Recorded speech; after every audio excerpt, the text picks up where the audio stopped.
ഈ പെൺകുട്ടികൾ ചെയ്ത മോശമായ പ്രവൃത്തി നമുക്ക് കണ്ടു നോക്കാം. ഇവിടെ ഈ പെൺകുട്ടികൾ രണ്ടും റോഡിനരികിൽ നിൽക്കുകയായിരുന്നു.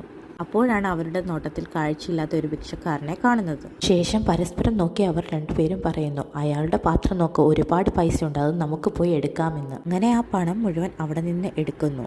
ശേഷം പറയുന്നു, നമുക്കിനി ആരോടും ചോദിക്കണ്ട, നമുക്കിനി എന്നും ഇവിടെ വന്നാൽ മതി, ലാവിഷായിട്ട് ഇനി ജീവിക്കാം, ഇവിടുന്ന് ഇഷ്ടം പോലെ പണം നമുക്ക് ലഭിക്കും. അതേപോലെ അടുത്ത ദിവസം വീണ്ടും അവർ രണ്ടുപേരും വരുന്നു. ഇന്നലെ ഇരുന്ന സ്ഥലത്ത് അയാളില്ലല്ലോ. അങ്ങനെ മറ്റൊരു സ്ഥലത്ത് നോക്കുമ്പോൾ അവിടെ ഇരിക്കുന്നു അയാൾ. അങ്ങനെ അയാളുടെ അടുത്തേക്ക് പോയി അയാളുടെ അന്നത്തെ പൈസ മുഴുവനും അവരെടുക്കുന്നു. ശേഷം പറയുന്നു, ഇതൊരുപാട് പൈസയുണ്ട്, ഇന്ന് നമുക്ക് ഷോപ്പിംഗ് ഒരുപാട് ചെയ്യണം. പരസ്പരം രണ്ടുപേരും അതും പറഞ്ഞ് അവിടെ നിന്നും പോകുന്നു. അങ്ങനെ എന്നും ആ ഭിക്ഷക്കാരൻ്റെ പാത്രത്തിൽ നിന്നും പൈസ എടുത്തുകൊണ്ടേയിരിക്കുകയായിരുന്നു. ഇതിനുശേഷമാണ് വലിയൊരു ട്വിസ്റ്റ് ഉണ്ടാകുന്നത്. എന്താ നടന്നതെന്ന് അറിയുന്നതിന് മുമ്പ് എൻ്റെ ഈ വീഡിയോസ് എല്ലാം നിങ്ങൾക്ക് ഇഷ്ടമാണെങ്കിൽ do like and subscribe my channel. ശേഷം എന്താ നടന്നതെന്ന് നമുക്ക് കാണാം. പിന്നീട് ഒരു ദിവസം ഭിക്ഷക്കാരൻ്റെ പൈസ എടുത്തുകൊണ്ട് വീട്ടിലേക്ക് പോകുന്നു.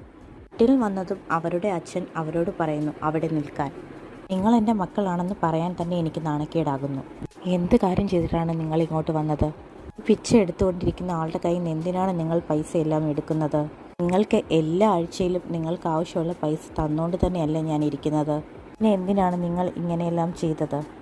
ഞങ്ങൾക്ക് കോളേജ് ഫീസ് അടയ്ക്കാൻ വേണ്ടിയിട്ടാണ് ഞങ്ങൾ അയാളുടെ പൈസ എടുത്തതെന്ന് പച്ചക്കള്ളം പറയുന്നു.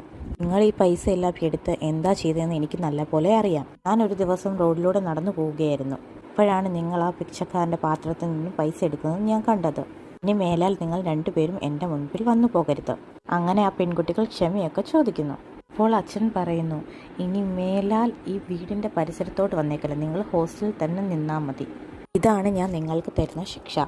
ഈ പെൺകുട്ടികളുടെ അച്ഛൻ ചെയ്തതാണ് ശരിയെങ്കിൽ നിങ്ങൾ സൂപ്പർ എന്ന് കമൻറ്റ് ചെയ്ത് ചാനൽ ഒന്ന് സബ്സ്ക്രൈബ് ചെയ്തേക്കണേ.